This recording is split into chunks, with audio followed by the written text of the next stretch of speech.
to Dip In and Out with Lucy, the podcast that opens up the discussion around domestic abuse. I'm very fortunate this morning to be sitting down with Sharon Jackson. Sharon is the founder of Shield Derby. And I think to explain a bit more about that, it's probably best to hand over to Sharon. So good morning, Sharon. Good morning, Lucy. Firstly, thank you so much for inviting me to join your podcast today. Such an important topic to discuss. So as you say, I'm Sharon Jackson. I am the founder of Shield Derby, and I'm a social worker by trade, so currently practicing as an independent social worker. And I run a training and consultancy company in relation to supporting professionals around anything to do with child protection, basically. And that covers lots of subject areas. The main subject areas for me are around child sexual abuse, trauma, child sexual exploitation, criminal exploitation, anything to do with kind of youth justice and things like that, and also elements of harm and much more around domestic violence and things like that. So my focus is always the children, but not ignoring the families and the wider communities and everybody that plays a part in protecting children. So in a nutshell, that's what I do. I train, I do supervision, and practice education is something that I'm just beginning to do now with the university local to me. And yeah, thoroughly enjoying what I do, really passionate about the work that I do. Oh, that's amazing. And like you say, you know, there's a lot in there. there's a lot to unpack in there, isn't there? And I think, you know, you've just said something really important about the child, but looking at the wider aspect of it in terms of family, because obviously Absolutely. a child is part of the family, isn't it? And so often the child is overlooked, and I suppose in recent years you'll know a lot better than I do, that the child was very much considered a witness in as opposed to a victim. And we, you know, when we think of the impact of abuse, of like you said, any of these aspects around a child, is it may not be that it's happened to the child directly, but if they're living in that environment, then it is going to have an impact on the child, isn't it? It does, absolutely. And I think if we're not careful, it's very easy to forget about the child because the focus is predominantly on the victim, be that male or female, predominantly female, but I won't dismiss the fact that it happens to men because it does, and we know that it does. But actually, where do the children fit into all of this? And you know, and I'm really kind of pleased to hear that actually children are now counted, if you like, as a victim. So they do witness it, and they witness it sort of either directly, indirectly, but they're also victims of this crime as well. And the impact on them is absolutely devastating, and that plays out in many, many different forms. Yeah, I was just going to, that's exactly what I was just thinking. We're on the same page. And very often, you know, in schools now, I would imagine when a parent is concerned about their child, you know, trying to get that support, because it could, I suppose, come across as the child acting in one way, maybe acting out, in another way, being very quiet and withdrawn and not wanting to kind of, you know, get involved in school life or making friends.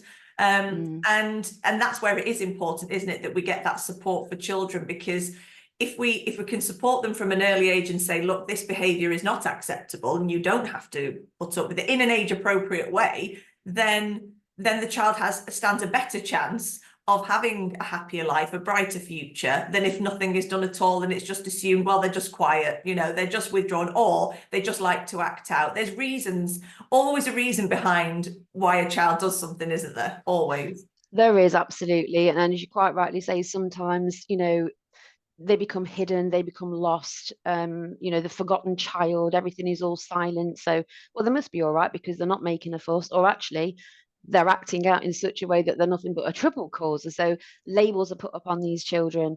And in actual fact, as you quite rightly say, there's always a reason for that behavior. Something there is underpinning that behavior. So, you know, be curious, have that professional curiosity. What's going on for this child? Do you notice a change in that behavior of the child? Something not quite right when you get that gut feeling. I'm a great believer. If you have that gut feeling, follow it up, ask questions, explore it, don't ignore it. It's the wrong thing to do. The right thing to do is to be brave and ask those courageous questions. In that, of course, as you quite rightly say, that has to be age appropriate. We have to make sure that we are there as supporting emotionally, practically in some cases, depending on what the situation is, and obviously making those necessary referrals and speaking to somebody if you've got concerns, rather than just thinking, oh, that child's a bit quiet today, perhaps it's just because they haven't done the homework in class and they're a bit worried about it. That could be a reason, but actually, what if it's not? So ask those questions, just look at your professional curiosity. And quite rightly, I think that the most important thing is for professionals, whether it's in school, anywhere really, if you've got contact with children in any kind of capacity, particularly around education, I would say, where you see children all the time, or maybe they go to, I don't know, a youth club or something like that. So you're seeing them quite regularly, wherever they are. You know, if you notice something, act upon it, but also have the training so it equips you. So you've got that knowledge and you've got that information, you've got some form of understanding. So if you think something's not quite right, you can go back to your training and think, well, actually, yeah, I did that. And it's made me think about this. So I wonder if there is something going on. So as I say, that knowledge, having that knowledge and that professional curiosity is really, really important, hand in hand, I would say. Oh God, definitely. And I think because a lot of the time, like you say, in terms of domestic abuse training, I know it's not that, I don't know, but I don't think it's compulsory, is it? So it's taken up by the school. That's my understanding.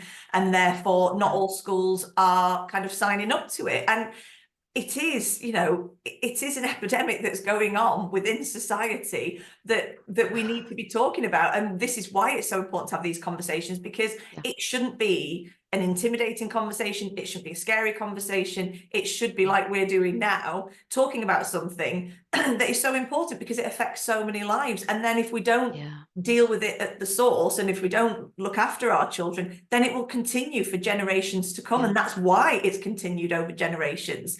And I think, you know, when you were saying then, it's interesting because I was just thinking, because with some children, as I often say with adults, and adults I've worked with, they don't know that they're in an abusive relationship or situation. To them, it's normal because that becomes your normal. And trying to explain that to society is very difficult. Like, how can that be normal? Well, if you've ever known, and if that person has very coercively and carefully manipulated you over time, then that is your normal. And who are we to judge what one person's normal is to another? But in that time, maybe to that parent, victim parent, survivor parent, you know, that is normal. And that child has grown up thinking that's normal as well. And it's how we change that narrative, isn't it? And say, actually, it isn't, you know, and I think I've not done as much work, obviously, remotely as you have with children. But if I have had that contact with children, and they talk about loving the perpetrator parent, that's not the issue. You know, often for me, I think, well, of course they do. You know, people will say, why do they love the perpetrator parent? Because they're a child and they love both parents. What you can sort of, in my view, is teach that child that, okay, love that parent, but you don't have to respect that behavior that they're displaying towards you, your other parent, whoever it is, you know, that's not acceptable. And that way, the child doesn't feel that they're being condemned for loving somebody that it comes naturally to them. And that's where it becomes a really hard balancing act, doesn't it? Oh, absolutely. It does indeed. And that's kind of that grooming process, you know, whether it's in a domestic violence situation, whether it's a sexual abuse situation, I mean, I'm a survivor myself of child sexual abuse. So I wholeheartedly know what it feels like to love the perpetrator, at the same time despise them. But at the time, you don't recognize that you are a victim of something. You just think that, as you say, this is the norm, this is what you do.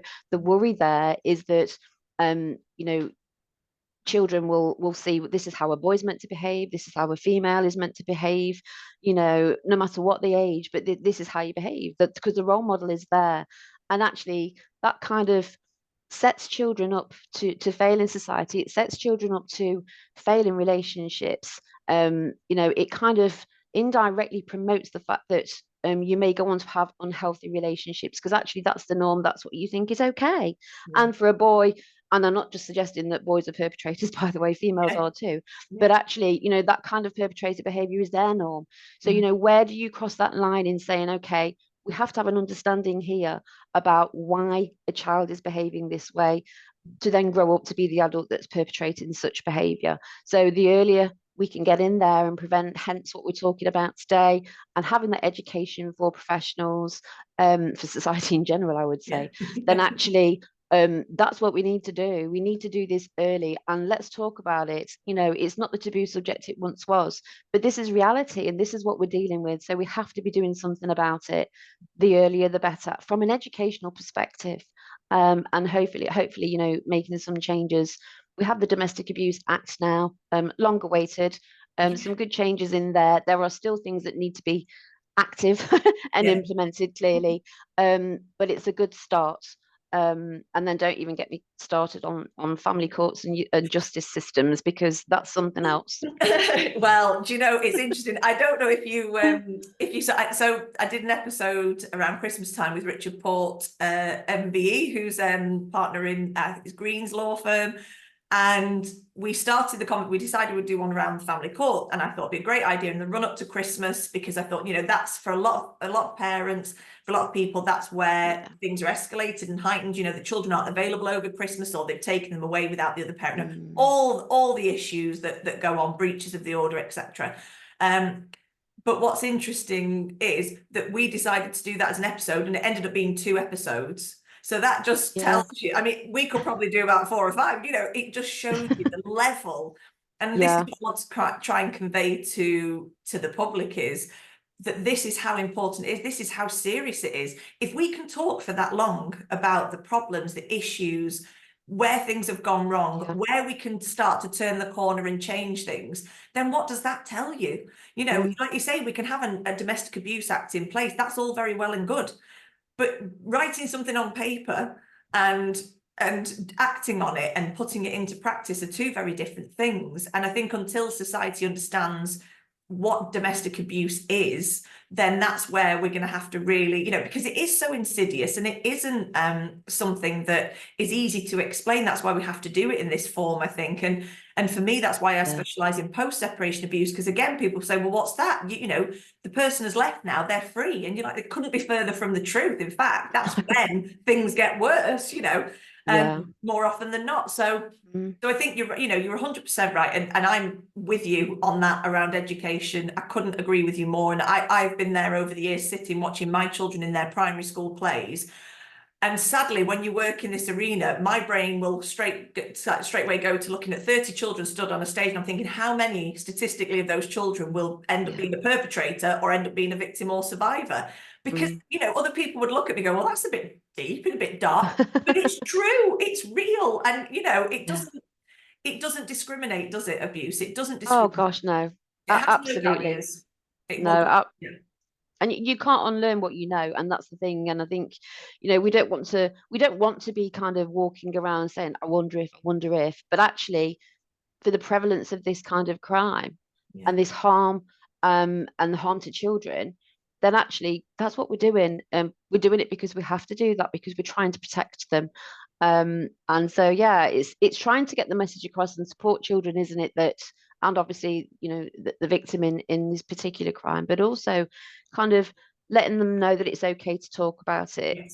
But what we don't want to do is put the fear of God in you. It's not about that. This is coming from an educational perspective, and helping children to then, you know, hopefully have the courage and the bravery to speak out, as many of them do. But we also know that many don't, for a whole variety of reasons.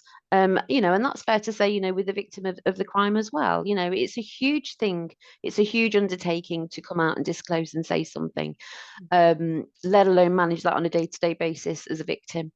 And then if you put that into the mindset of a child and how they cope with that, and how that plays out, as we said a little bit earlier on, and how it manifests, it's just the most horrific thing to be able to try to cope and manage and deal with every day.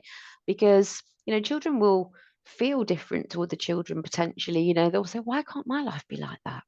You know, or they go and visit a family home, for example. They're going for tea at the friend's house and they see a very happy family, and they've got to go home to their home. They must be thinking, crikey, my family isn't like that. And that can make somebody feel very different.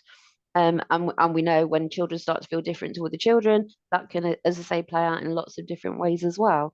So I think it's a huge topic area, and I think it's definitely something that we need to talk about at the earliest opportunities, particularly for children. And making sure that this is something it's okay to talk about. It is okay to talk about it. It's not a hush hush. It's not a secret. You might have been told it is, but it's actually not. And letting people know that there are opportunities for them to speak to somebody that they trust. There are organisations and support services out there that they can contact, even anonymously if they wish to. But getting that help and support and just sounding things out sometimes is the way forward. But as I say, if we can get in there at the earliest opportunity to help these children, young people, then that's what we've got to do. You know what? I think people will think, people know I don't script any of this, because I think it's more important to have it as a conversation, as if somebody's going to listen or watch, grab, a cup of tea and be able to take things in and digest it. But I was when you were saying then, the first thing I thought to say to you, when we sort of finished that sort of section of talking about that, was to say, when it comes to children and support services, and you got in there and you were straight on it anyway. Like, she's done it. I don't need to say it. But that's something to me that I was going to try and sort of weave in, was around the support services. And I think, again, many families don't realise that support is out there, that there is group facilitation for their children. They can have a group, they can refer their children, they can have that group setting, and if that child then is identified as needing one-to-one support, it can lead on to more kind of, I wouldn't say intense support, but more, that one-to-one that's needed to get that in-depth, find out a bit more about what that child's experiencing. And very often with children in the group setting, they might feel quite nervous at first, they might feel quite unsure. But again, for parents, if anybody's listening, these people are trained to support your child to know how to handle that situation, because it's the same in adult settings. Everybody's different. You'll find some people are quite talkative, some people are quite quiet, some people, may not come for every session. It's down to the individual. But I think, if a child can see, if they're sitting in that group setting and they know that they're not alone, like you've just said, quite rightly so, about going to a friend's house for tea, realizing your life isn't like that, wishing that you could have this perfect life, but for all you know, that might not be a perfect life. But the child doesn't know that. In their mind, it's like, why have I got what I've got? Why have I ended up with the fuzzy end of the lollipop kind of thing? It's not fair. But when the child goes to that setting, and I've seen it myself, and it's incredible when over the weeks you see that child start to open up. It might only be something really minute. It might be the smallest little thing that they say that gives you hope, that they realise that they are not on their own, that they do have other people, their peers do understand, because they've not been in the same situation, but there's similarities, and that is hugely important, isn't it, for parents to know, even if you are unsure that you need that support, pick up that phone, send that email to the relevant service, ask the question. You're not going to be told, sorry, no, we can't help. It will be a case of, okay, well, what can we do about this? Where can we point this person? Where can we signpost them to? And that's the start, isn't it? And there's no shame. That's the biggest thing, isn't it? There is absolutely no shame in 100%. supporting your child and getting them the help they need. It doesn't mean you're a failure as a parent. It doesn't mean that any other parent is better than you are. Actually, it means that you're reading your child and knowing that that child needs that support. Yeah, absolutely 100% agree with everything you just said there. And, is that kind of, actually, it's not a shameful thing, it's a responsible thing in actual fact, what you're doing as a parent to help your child. And it is difficult, because you kind of, that you're venturing out of something that is so hidden and so secretive most of the time, that actually going out into that big wide world to tell somebody that something is going on, or wanting support for your child or your children, once it's out there, then it's out there. And sometimes that barrier can be huge. So breaking through that wall, can be a really, really, really complex and big thing to do. But it does take courage and it takes bravery. But actually, if somebody like you and I and the thousands of others that work in the fields of work that we do can say to somebody, it's okay, I'm there to sort of guide you, I'm there to be your buffer of support, I'm not there to fix you, I'm not there to rescue you, I am there to help you and support you. You have the control, because actually the control's gone, hasn't it, in this situation? So let's give you the control back. That's what you need. I know that can feel quite alien to a lot of people. Making decisions can be very, very scary, but actually if someone's supporting you along the way, then that's the best thing. And particularly with children as well, because it must be quite a daunting thing for a child to come forward and say, yeah, I could do with talking to somebody, want some support. And on that note of support, there's also available resources as well. So children may wish, as we know in the world of technology, they can access support online as well, and have different types of resources. And clearly, we have to be really mindful of what they can access online. That's a whole nother topic area.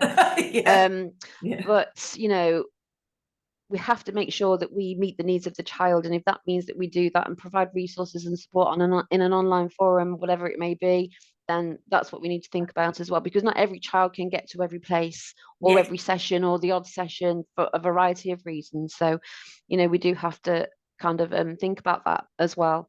But it's a minefield. It's really, really daunting.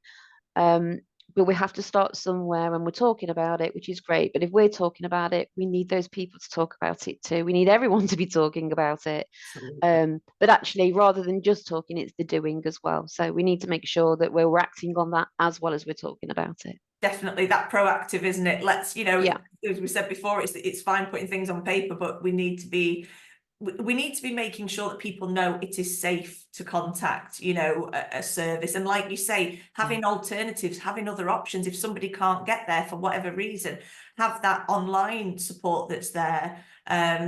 It's also important. And I think another thing I'm quite passionate about is, especially in terms of victims who maybe potentially have had to leave the area that they lived in. More often than not, it's the victim that moves out of the area, the perpetrator remains in the area, especially if the victim or survivor is going into accommodation or refuge, and they may obviously have children. And that's when, for me as well, that support service is so important. They might not have contact with the family. They may have lost all contact with their family. yeah. But for those who do still have that support network around them, and again, I'm passionate about trying to say, the website, everything that I do from my end is, it isn't just about the victim and survivor. It's about how can family and friends support their family member that is experiencing abuse, support their grandchild, support their son, daughter, whoever it is. And I think that's important as well, is that family and friends don't feel isolated and think, well, I don't know how to help, I don't know what to do. Because that must be a really, really tough place to be in when you're not experiencing it yourself, so you don't really understand. So you don't want to say, I know, because then the victim survivor's going to say, well, you don't know. You can't possibly know. Yes, absolutely. How can you? It's probably the worst thing you could possibly say, isn't it? To say, Yeah, I know how you're feeling. No, you don't. you don't, exactly. And it's that language we use, isn't it, to talk about it and say, I don't understand. I'm not even going to try and claim that I understand, but I'm here and I'm here to listen. And quite often, and I said this in the conversation I had with Richard Port, it may be that it could be the first time that person, if they're in the family courtroom or being taken to family court around access to the children, etc., contact, for the victim survivor, it could be the first time they've even talked about the abuse, because maybe they've only just started to realize, oh my, this is what I've experienced for years. It's not just that that's their behavior, that's the norm. This is something that I'm now having to process. And I think that's so hard, isn't it? Because if you're a family friend or family or friend that you're trying to support that person, how do you go about it when that person is only trying to process it for themselves? Then it's different. It really is, isn't it? It's huge. Yeah, it's really, really complex. And when I think about family, the wider family, there's one of respecting a victim survivor, depending on how they wish to view it. And again, language is so important, isn't it, in how we look at that? Do we say that a victim actually is somebody who's experienced something so awful of domestic violence, coercion, control, sexual violence, whatever that may be? It depends on how the language works for them, and I think that's so important. But my point being that for a family member, does the victim survivor, somebody who's experienced it, wants them to know? So that's one thing. Do they want to just keep it to themselves and work with the professionals and go through the motions of what they feel they need to do in terms of support and hopefully justice, depending on what they wish to do? But the expectation that a family member or the family members should know is one of choice. But actually, then there is that kind of unnerving feeling. Actually, what happens if we tell somebody in the family and they don't believe you because they've been groomed by the perpetrator themselves? Then you are then faced with something else. So that couldn't have happened. He or she's, they're so nice. No, I think you've got that wrong. They're lovely. And I've seen that. And again, that's hard work. And quite rightly so, to be able to help somebody understand that, no, actually, this is what happened. This actually is what happened. And then I also think it's about having the responsibility, as we all know, has usually, most often, always sat with the victim, the survivor. You need to do this. Here is something you've got to sign to say you're going to do these actions to protect your children. Very, very victim blaming, and it's disgusting. But actually, what we need to be doing is also, alongside having responsibilities as a victim to your children, I understand that to a degree, then what we're doing with the perpetrators, where does their responsibility and accountability sit? Yeah. Because Yeah. because otherwise, we're, as you say, the victim survivor, they're moving out. And I understand in an immediate danger situation, of course, that has to happen to protect them, to protect the children. But what about the perpetrator here? What's happening in that situation? Are they just free to come and go as they please and just wait potentially for a court hearing, and you can't have contact and that's it? But actually, the victim or the survivor has to have that responsibility. I must do this, and if I don't do this, that's going to Always happen to falls on me. them. They're gonna think really, really bad of me. They're gonna think I'm a bad mom because I'm not protecting my children. But it's so complex that actually people need to have a really, really good understanding of what this is about. And I remember being in a meeting probably a year or so ago now, sat around the table, mum was there, children were in school, and the actual, I mean, I'm a social worker myself, but an actual social worker said, well, why don't you just leave him? And I was mortified. I just couldn't believe that these words came out of this professional's mouth. I'm like, what are you saying here? And the victim's face was a picture, and she had to leave. She had to leave. I mean, that is just horrendous. So we need to be moving away from attitudes and values such as that. And I think for me, that lack of understanding, that lack of education, that lack of knowledge, that lack of training, perhaps that social worker didn't have as much as perhaps she should have or could have had. I'm hoping so anyway. And actually went away and thought, need to learn from that. But but we can't put that responsibility on a victim or a survivor, and we shouldn't be doing that. That is victim blaming 100%, and it has to stop. And that sits with us as professionals to say, no, no, no, no. You don't behave that way. You don't do that. That is as harmful as a perpetrator in my eyes, and that's just my opinion. No, I'm 100% behind you on that, and I totally agree. And I think that's where it reinforces for the victim that feeling of shame and blame. So it's a professional telling them it's your fault. You're still there. You haven't left. As opposed to actually finding out and digging a bit deeper and find out that person probably doesn't have access to their own finances. They may not have, their name might not be on the mortgage. It might be all within the partner's name. It might be a million other reasons that person can't leave. And it is that complex. And this is where the training, like you say, for professionals, anyone who comes into contact with somebody that says, I am the victim or survivor of domestic abuse, this is my background, this is what I'm trying to tell you about my experience, then that should be taken seriously. And that should be taken to the point where, okay, well, let's unpack that then. Let's have that conversation, as opposed to just, it is always, you're right, it is always, the onus is always on the victim to deal with everything, whilst they're dealing with the 50,000 other plates that are spinning. They're also expected to constantly be the one organising everything, sorting everything out, while dealing with the perpetrator at the same time. If it's post-separation abuse, they've still got all that going on in the background. And because perpetrators are so manipulative, because they are so coercive, they will happily openly lie to anybody. It doesn't matter.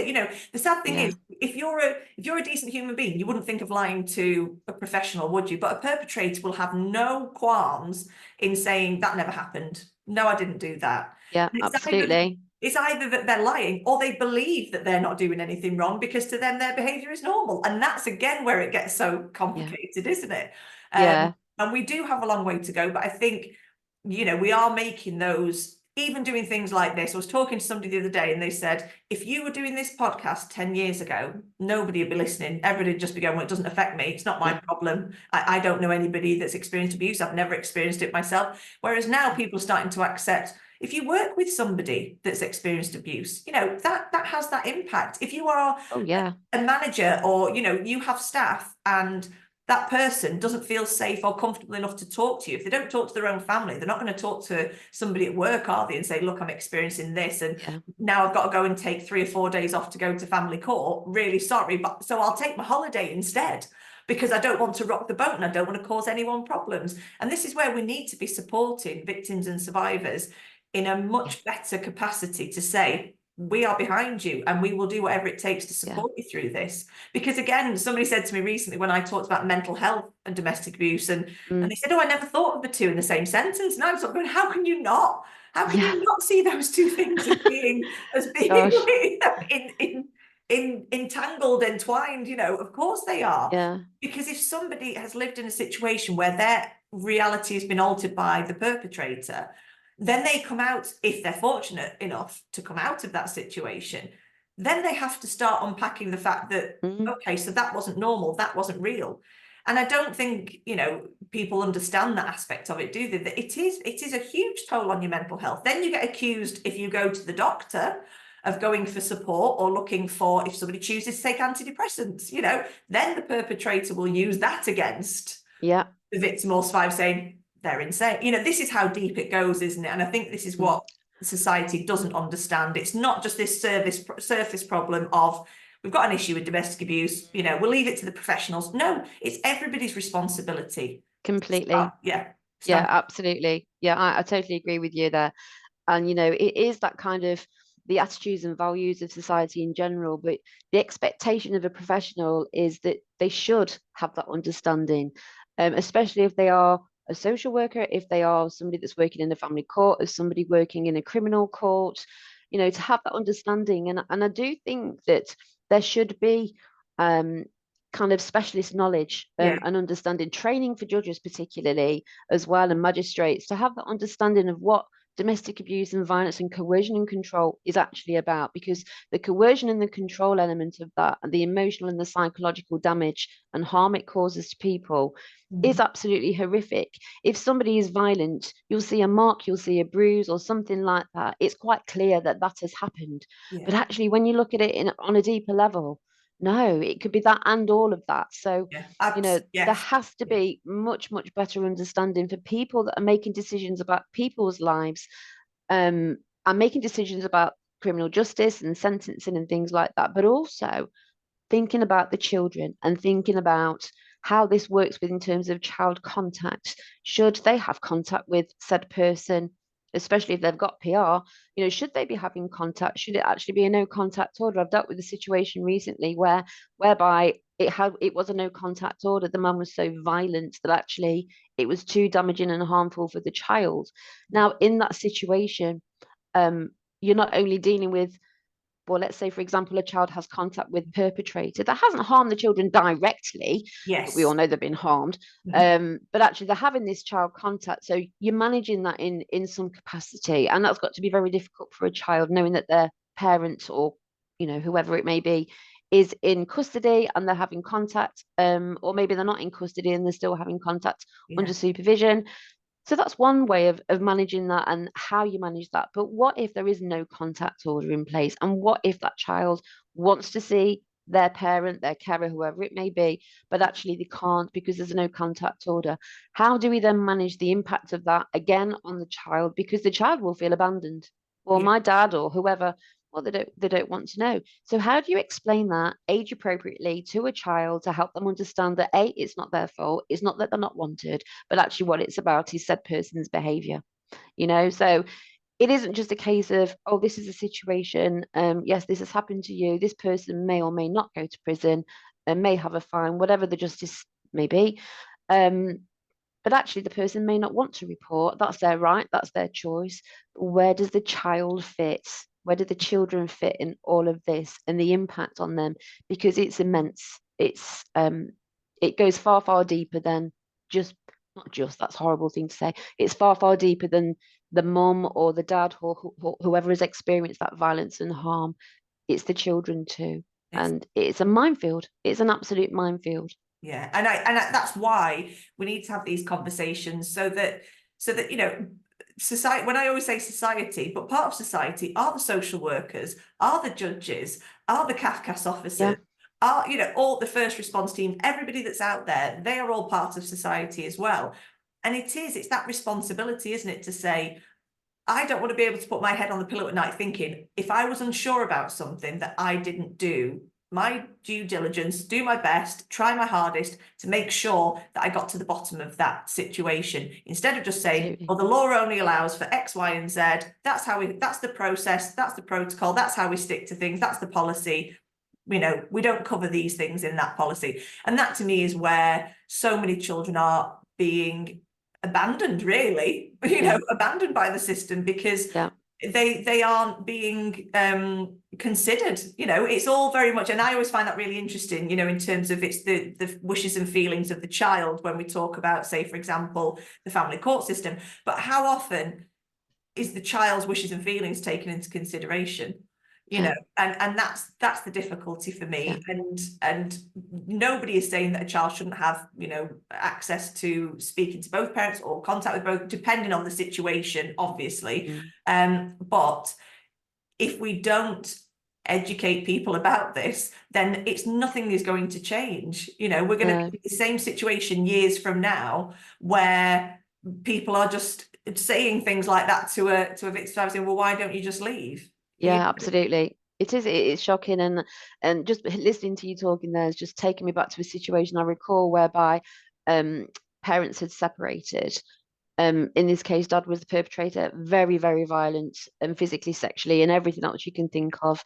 And because the child was so troubled, and this is another example of impact here, that the child's behavior was violent. The child was 10, so age of criminality.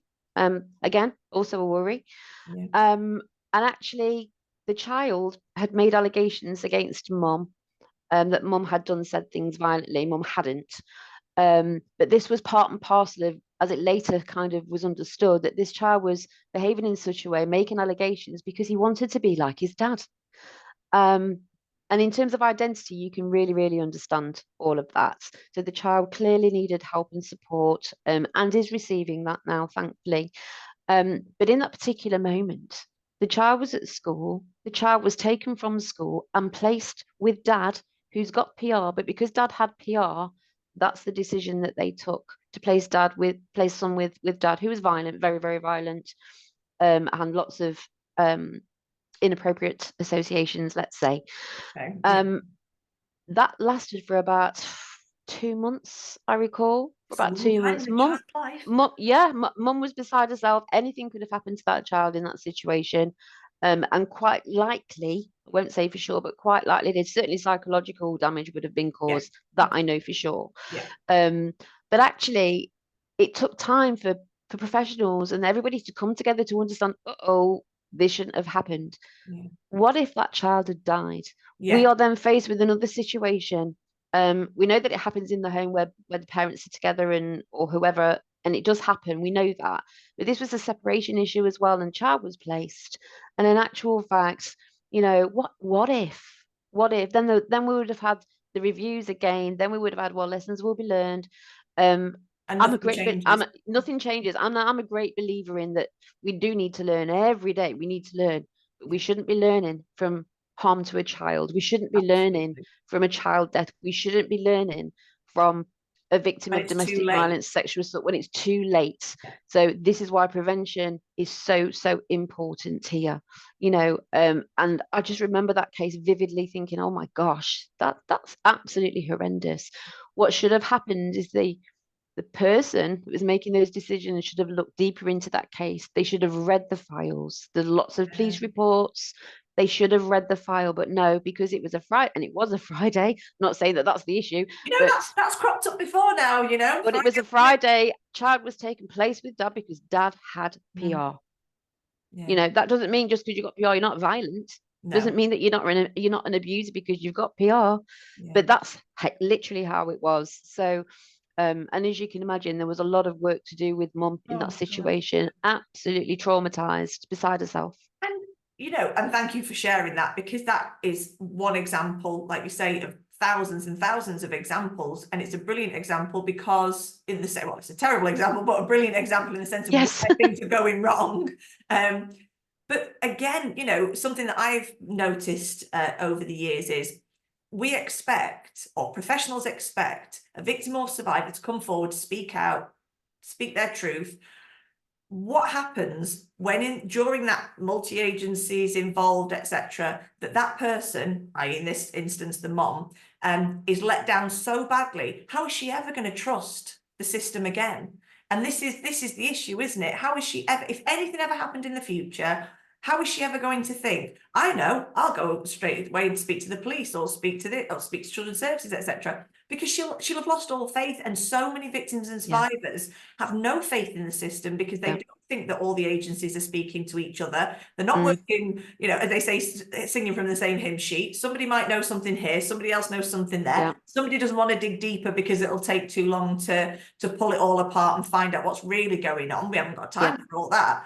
And in the meantime, you know, these systems that were set up to protect the innocent are the ones that are actually causing the harm on many occasions. It's devastating. It really, really is. It's failing people. And I think in this particular case, Mum did say she would never talk to a professional again. I will never disclose, I will never report to. She had a very poor experience actually with the police, sadly.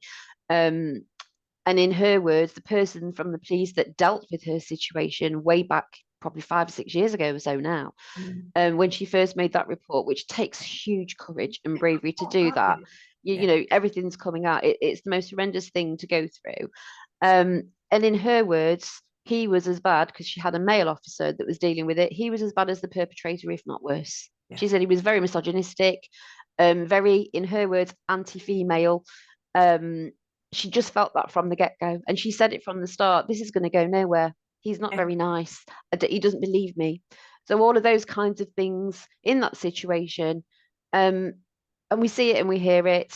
And this is again about people as professionals really understanding what this is about. And if you have a poor attitude around, or you have values that don't wish to believe that this kind of thing is happening, then you shouldn't be doing this job. Move on and go and work somewhere else and do something else. You know, it needs the people that care. It needs the people that are passionate to do this type of work. And if you're not that person, or you're not cut out for it for whatever reason, and you've tried this particular role in supporting people in such devastating situations, if this isn't for you, take the responsibility to say, this is not for me. I'm not move on and do something else. Because if not, we're failing people. And it's appalling and it's wrong. And I've seen the fallout, I've seen the impact. You've seen it firsthand, exactly. And I've seen it.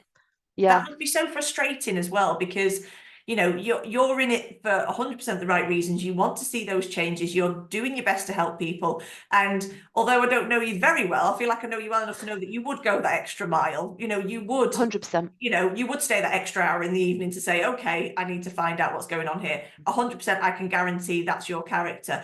And I'm not saying everybody has to work around the clock 24/7. But we do, though, don't we? That's it. And it's that. And it is a vocation. It is something. If you are so passionate and so willing to see the right thing done, then you will do whatever it takes, and not go in there with this unconscious bias of looking at somebody and saying, she's a female, she's a this, he's a male, whatever the situation is, and having that unconscious bias of saying, here we go again. And, you know, I did an episode, last year with Tracy Bradford, who is a professor in policing. And she was talking about, you know, when she was a police officer years ago, there was no such thing as kind of domestic abuse advisors, or in terms of within the police, or anyone really understanding it. And she was talking about, you know, how they call it, oh, got a call, it's a domestic, and nobody would want to move. She said nobody would want to go out the seats, they'd just be like, domestic. And that culture doesn't seem to have changed. No, it's just a domestic. Oh well, it's a civil matter. It's not our problem. It's, you know, you just there's a fallout. Put them in separate rooms. They'll calm down, and then everything will be fine. We'll walk away and leave it all behind. It's behind closed doors. Not our worry. Not filtered out into the public. So it's not our worry. It's not our worry. But what and we're done.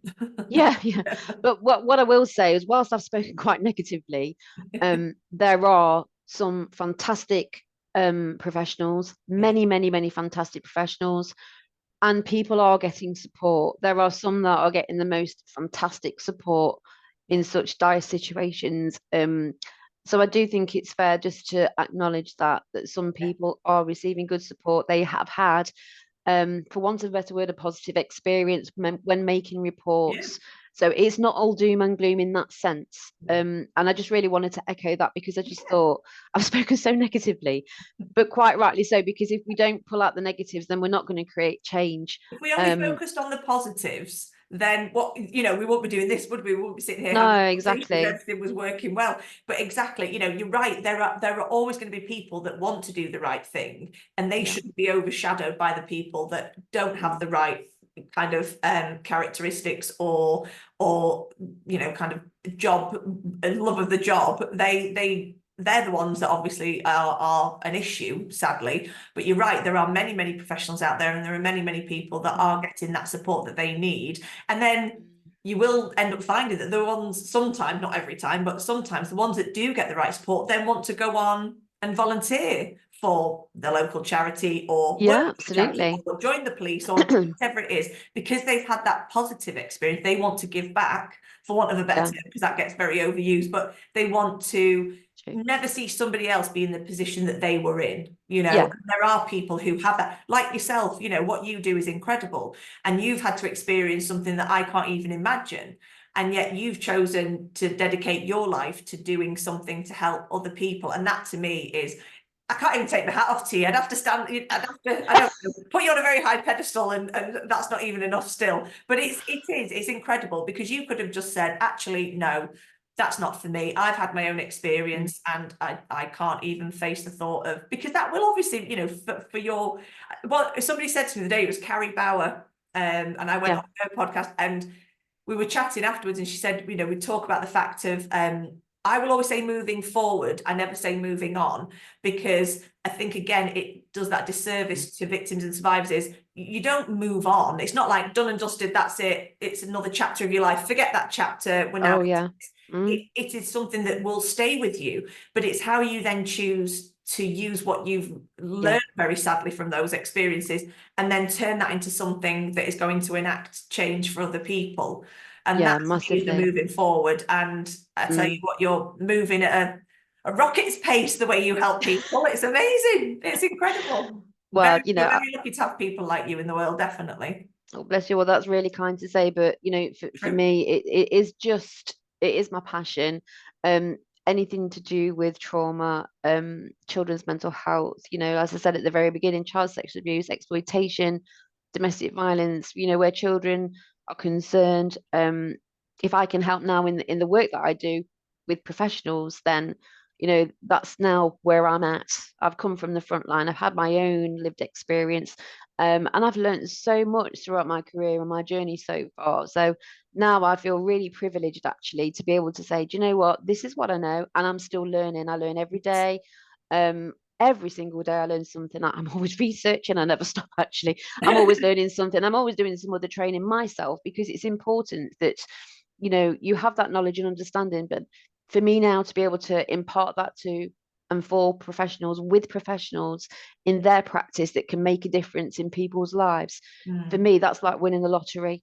Yeah. So that's why I do what I do, to create change and to help children and families keep and feel safe, be healthy, and all of those things that we talk about in social work. But actually, that's the reality. It's child protection, and that's just my passion. That's what I do. And I thank God love what for I do. people like you, honestly.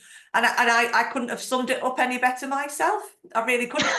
And I really hope people do take a lot away from this episode, because there is so much there. And again, we use terms like child protection, people panic. It's the same as saying domestic abuse, people panic. Yeah, they do. They're fearful. Yeah, But actually, with people like you doing the work that you do, and that you're the proof that there are professionals who are doing the right thing, in it for the right reasons, wanting to make a difference. So hopefully this episode will resound with people and say, okay, so not every professional is inept, I think is the most polite way I can put it. So I don't like to try and swear on the podcast if I can help it.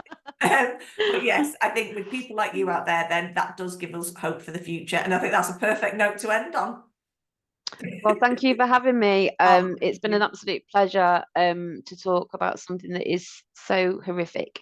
And if this helps in any way, Yeah, then I'm glad my time has been worth it today and speaking with you. So yeah, That's thank it. you for having me. No, absolutely. Thank you. Thank you so much, Sharon. And I'll speak to you soon. You will. Thank you. Bye. When you look at me, what